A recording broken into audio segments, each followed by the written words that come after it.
কেন্দ্রীয় নেতৃবৃন্দ, উপস্থিত উচ্চ পরিষদের সদস্য সচিব এরশাদ সিদ্দিকী ভাই, উপস্থিত সম্মানিত অতিথিবৃন্দ এবং আইনজীবীবৃন্দ, সবাইকে সালাম জানাচ্ছি। আসসালামু আলাইকুম। 1948 সালের জাতিসংঘ কর্তৃক সার্বজনীন ঘোষণা মানবাধিকার দিবস পালিত হয়ে আসলেও বিশ্বের অবস্থা যাই হোক, 1971 সাল থেকে বাংলাদেশের এ পর্যন্ত বাংলাদেশের মানবাধিকার পরিস্থিতি খুবই নাজুক। মানবাধিকার পরিস্থিতি নাই বললেই চলে। যখন 1908 সাল থেকে 2008 সাল থেকে ফ্যাসিস্ট সরকার ক্ষমতায় ছিল, মানবাধিকার নামক কী বিষয় সেটাই বাংলার মানুষ ভুলে গিয়েছিল।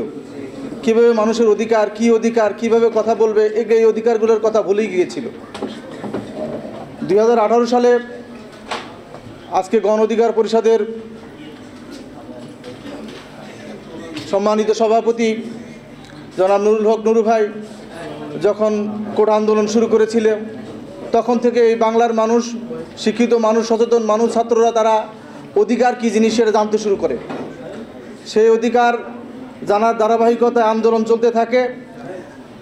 এই গণ অধিকারের নেতৃবৃন্দের উপর যারা অধিকারের কথা বলেছে তাদের উপর কিভাবে নির্যাতন হয়েছে, তারা কিভাবে নিষ্পৃত হয়েছে, তাদের উপর কিভাবে নির্যাতনের স্টিম রোলার চালু হয়েছে সে আপনারা সকলেই অবগত আছেন।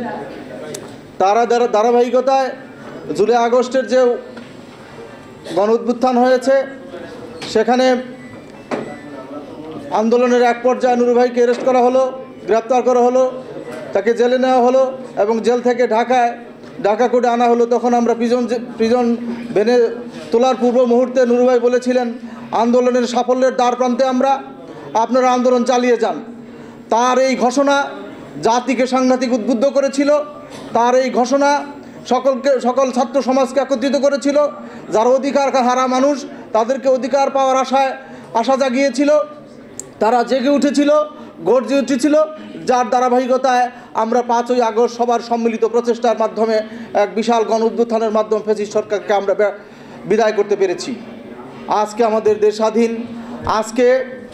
আজকে আমরা এই গণ অধিকারের মাধ্যমেই এই যে নাম, আরেকটা বিশেষ কথা না বললেই নয়, এই যে গণ অধিকার, অন্যান্য রাজনৈতিক বাংলাদেশে নিবন্ধিত 44টা রাজনৈতিক দল রয়েছে, নামেই তাদের বিভ্রান্তি। আর এই গণ অধিকারের মাধ্যমে বাংলার সকল মানুষের জাতি ধর্মভেদে সকল মানুষের অধিকার নিশ্চিত করবে গণ অধিকার পরিষদ। এই নামেই তার অর্থ বহন করে। আইনজীবী অধিকার পরিষদের মাধ্যমে আমরা বাংলার সকল মানুষের অধিকার ফিরিয়ে দিতে চাই, অধিকার নিয়ে আসতে চাই এবং তাদেরকে একটা গ্রহণযোগ্য অবস্থায় নিয়ে যেতে চাই। সেজন্য সকলকে অনুরোধ করব, আমরা সকল কিছু ভুলে আইনজীবী গণ অধিকারের মাধ্যমে সকল মানুষকে সচেতন করে আমরা আমাদের দেশে অধিকার ফিরিয়ে